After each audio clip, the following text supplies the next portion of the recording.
2 दिवस आमचा स्टे होता तो नुब्राला होता. पण आमच्या या एकूण आयटनरीमध्ये एक्साइटमेंट वाढवणारं एक लोकेशन होतं, ते म्हणजे तुर्तुक आणि थांगला व्हिजिट देणं. तुम्ही म्हणाल तुर्तुक आणि थांग असं काय विशेष आहे की त्याच्यामध्ये एवढी एक्साइटमेंट वाढेल. ही विलेजेस होती ती पाकिस्तानच्या कंट्रोलमध्ये होती 1971पर्यंत आणि 1971च्या युद्धात ती इंडियन आर्मीनं जिंकून आपल्या ताब्यात घेतलेली आहेत. आणि 2010पर्यंत इथं जाता येत नव्हतं कुणाला. 2010पासून आपल्या गव्हर्नमेंटनं तिथपर्यंतचं टुरिझम ओपन केलेलं आहे. म्हणजे आपण तिथं व्ह्यू पॉईंट जो आहे थांग विलेजचा तिथपर्यंत जाऊन पाकिस्तान लाईन ऑफ कंट्रोल बघू शकतो. ऑफकोर्स दुर्बिणीतनं आपल्याला पाकिस्तानी बंकर्स दिसतात. नुब्रा ते तुर्तुक हा रस्ता अतिशय कठीण आहे. म्हणजे एवढा अरुंद आहे. आता समोरून जी जीप येते ती जीप पूर्णपणे पासही होत नाही. त्याच्यासाठी आम्हाला आमची बस पाठीमागे घ्यावी लागली. तेवढ्या अरुंद रस्त्यातून बाजूला घेऊन ती जीप पास होऊन द्यायला लागली. त्यानंतर मग आमची बस पुढे गेली. बाजूला जे हे मोठमोठ्या दगडांचे मातीचे ढिगारे दिसत आहेत तेही अफलातून आहेत. आपल्याला ढिगाऱ्याच्या आड जे दिसणार आहे दृश्य त्याने आम्ही प्रचंड भारावून गेलो. पाणी जे आहे ते पाचूसारखं हिरवं होतं. एवढं सुंदर होतं. एक अतिशय अवघड असा सी टर्न होता आणि तो सी टर्न या लोखंडी ब्रिजवरून जाणार होता. हा लोखंडी ब्रिज पार केला की खाली जे दिसत होतं दृश्य ते एकदम स्वर्गातलं होतं. एस्पेशली इथले रस्ते जे आहेत ते जोझिला पासपेक्षा अवघड आहेत. वरचा रॉकचा पॅच बघून कुणाच्याही उरात धडकी भरेल असे एकंदरीत रस्ते आहेत. तरीही इथलं ब्रिजचं वगैरे काम चालूच आहे. आणि समोर ही फेसाळणारी जी नदी आहे ती जाऊन शायोक नदीला मिळते. रस्त्यावरून वाहनं चालवताना कमालीची कसरत करायला लागते. इथं हे मोठ्या ब्रिजचं काम सुरू झालं आहे. हा ब्रिज झाल्यावर सी टर्नला एवढी मोठी कसरत करायला लागणार नाही. रस्त्यातून आपण जाताना छोटी मोठी खेडी दिसतात पण त्यात लोक दिसत नाही आहेत. बरीच रस्त्याची कामं चालू आहेत. त्यांच्यासाठी अकोमोडेशनची ही व्यवस्था असावी. शायोक नदीचं हे प्रचंड अकराळ विकराळ रूप इथं तरी संथ दिसते पण पुढं काही ठिकाणी ही प्रचंड रुद्रावतार घेते. इथं आल्यावर मात्र आपण कुठल्या तरी वाळवंटातनं सफर करतोय असं वाटत राहतं. शरीरातल्या धमन्यांसारखे रस्ते आणि इतर रंगीबेरंगी पॅच खूप आहेत. हे बाजूचे रॉक्स जे आहेत ते एकदम कात असतो पानात आपण कात वापरतो त्या रंगांचे आहेत किंवा कातांचे दगड पडल्यासारखे वाटतात. हा समोरचा जो पॅच दिसतोय तो वाळवंटात जशी ओयासिस असते अगदी तसा फील आला त्याला बघितल्यावर. खेडी आली की थोडीशी शेती आपल्याला पाहायला मिळते. थोडीशी झाडीत लपलेली घरं दिसतात आणि खेड्यांची हद्द संपली की पुन्हा निर्मनुष्य रस्ते लागतात. ही शायोक नदी वळणं घेत काही ठिकाणी संत होत तर काही ठिकाणी रुद्रावतार धारण करून ही अशीच वाहत जाऊन पाकिस्तानात जाते. रस्त्याची प्रचंड कामं सुरू आहेत इकडे. नुब्रा व्हॅली ते तुर्तुक हे अंतर 160 किलोमीटर आहे आणि ते पार करायला जवळजवळ 4.5 तास लागतात. ऐन पावसाळ्यात आपल्याकडच्या नद्या ज्या प्रकारे दुथडी भरून वाहतात तशी ही शायोक नदी सतत वाहत असते. तिची अनेक रूपं आपल्याला ब्रिज पार करताना किंवा तिच्या बाजूनं आपण ज्यावेळी एक्सपिरियन्स करत असतो त्यावेळी समजतं. पाणी आणि या ब्रिजवरून आता आम्ही आलो. एकच व्हेकल जाते ॲट ए टाईम आणि ही नदी पुढे जाऊन पाकिस्तानात जाते.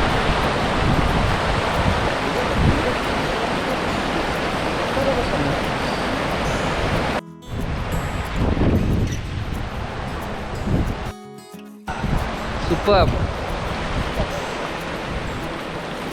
थांबलो थोडंसं आम्ही ब्युटी बघायला. Beautiful mountains. किती छान माउंटन्स आहेत. एवढ्या कलरच्या व्ह्यूज आहेत त्या विचारायला नको. प्रत्येक अशा प्रत्येक रॉकला अशी वेगळी कलरची व्ह्यू आहे. एक जांभळा आहे, डार्क जांभळा आहे. म्हणजे खूप कलरफुल माउंटन्स आहेत. खूप मजा येते. म्हणजे इथून जाणारे नागमोडी रस्ते एका व्ह्यूमध्ये असे दिसतात, झिगझॅग. तुर्तुक हे भारताचं सगळ्यात उत्तरेचं टोकाचं एक विलेज आहे. 1971 तुर्तुक बरोबर अजून 4 विलेजेस आहेत जी पाकिस्तानच्या कंट्रोलमध्ये होती. ती आपल्या भारतीय आर्मीने जिंकून आपल्याकडे घेतली. ती 4 विलेजेस म्हणजे बोगदांग, त्याक्षी, चालुंखा आणि धोतांग म्हणजेच थांग. तुर्तुकच्या वाटेवर असताना आपल्याला शायोक नदीला बऱ्याचदा पार करायला लागतं. ते कधी दुरून आपल्याला ती दिसते तर कधी ही एकदम जवळून असा व्ह्यू आहे. आर्मीनं बांधलेले हे ब्रिजेस आहेत. हे शायोक नदीचं अक्राळ विक्राळ रूप आहे. म्हणजे इथं किती जमिनीची धूप होत असेल आणि किती खवळलेलं पाणी आहे हे आपल्याला या फुटेजवरून समजते. बऱ्याच ठिकाणी रस्त्याचीच उंची कमी जास्त होत जाते, त्याच्यामुळं नदीचा व्ह्यू जो आहे तो वर खाली आपल्या समोर येत राहतो. रस्ता म्हणाल तर वन वे टाईप रस्ता आहे. समोरून एखादं वाहन आलं तर एकमेकांना क्रॉस करायची खूप पंचायत होते.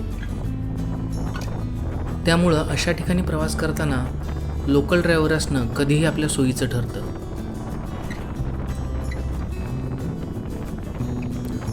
थोडा वेळ पास होतोय की नाहीत तेवढ्यात आपण पुन्हा शायोकच्या जवळ येऊ. 1971 ज्यावेळी भारत आणि पाकिस्तान युद्ध चालू होतं त्यावेळी तुर्तुकची साईट ही बॅटल ऑफ तुर्तुक म्हणून ओळखली जायची. आणि ही पाकिस्ताननं कॅप्चर केल्यानंतर ज्यावेळी पाकिस्तानी सैनिक परत गेले त्यावेळी आपल्या इंडियन आर्मीने एस्पेशली उदय सिंग आणि चेवांग रिंचेन जे मेजर होते त्यांनी ही खेडी आहेत कॅप्चर करून आपल्या ताब्यात घेतलेली आहेत. या त्यांच्या शौर्यासाठी त्यांना महावीर चक्र देण्यात आलं होतं.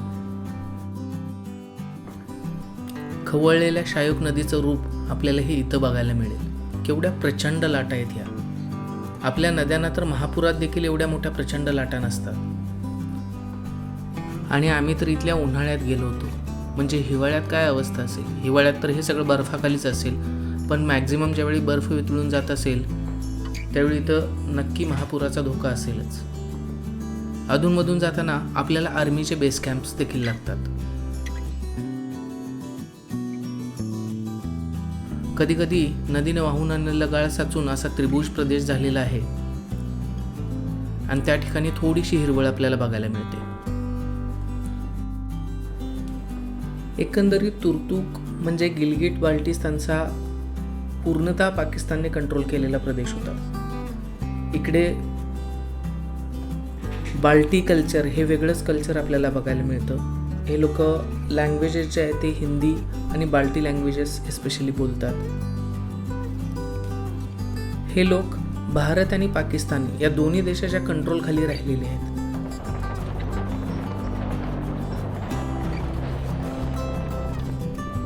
इथून त्या 5 पैकी असणारं त्याक्षी नावाचं विलेज आहे ते फक्त 1 किलोमीटर आहे. हे ते त्याक्षी विलेज आहे. खेडं आलं की आपल्याला हिरवळ दिसते, थोडंसं पॉप्युलेशन दिसतं आणि मग खेडं गेलं की मग सुनसान रस्ता आपल्याला लागतो.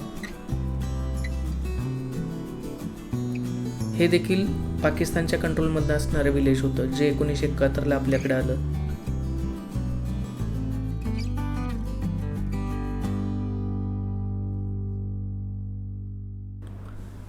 हे आहे ते त्याक्षी विलेजमधलं स्कूल आहे. गावाच्या बाहेर स्कूल आहे. एकतर लोकसंख्येची घनता इकडं फार कमी आहे. एक्स्ट्रीम वातावरण असल्यामुळं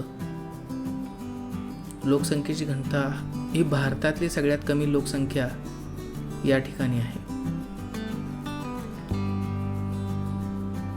पुढं गेल्यानंतर हा जो मोठा ब्रिज दिसतोय त्या ब्रिजवरून आपल्याला जायचं आहे आणि इथून फक्त 3.5 किलोमीटर आहे थांग विलेज. हे भारतातलं उत्तरेकडचं सगळ्यात शेवटचं खेड आहे. याच्या पुढं आपल्याला इच्छा असूनही जाता येत नाही. आणि हा ब्रिज शायोक नदीवरूनच जातोय. फायनली ही नदी थांगच्या प्रदेशातनं पाकिस्तानात एंटर करते. हे तिरंग्याच्या रंगात आपल्याला लिहिलेलं आहे 3.5 किलोमीटर अंतर आहे फक्त थांगपासनं. हा प्रचंड असा पूल आहे. अर्थातच तो आर्मीने बांधलेला असेल. आणि आता आपण थांग एरियात आलोय. परत थोडीशी हिरवळ आली आहे आणि थोडंसं दगडाचं वगैरे कन्स्ट्रक्शन आहे. त्याच्यावरून आपल्या लक्षात येतं की इथं एखादं खेडं असावं. शेती आहे थोडीशी.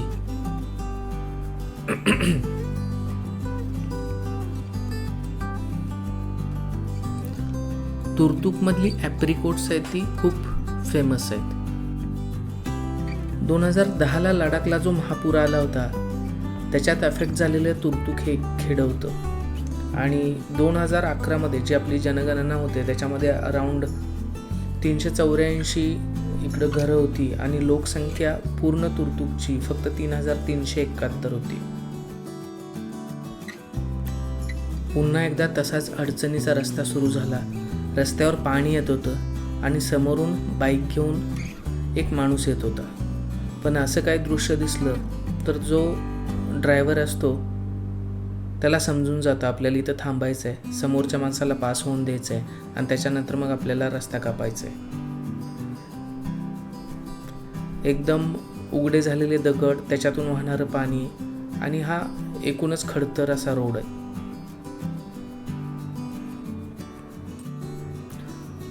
बऱ्याच ठिकाणी हे जे असे झरे येतात बर्फ वितळून पाण्याचे, त्या ठिकाणी पाणी भरताना आम्ही लोक बघितलेले आहेत. बाईक्सवर असतील किंवा टेम्पो ट्रॅव्हलर चालवणारे ड्रायव्हर असतील, अशा ठिकाणी जाऊन त्यांच्याकडे पाण्याचे असलेले बाटले आहेत ते भरून घेतात.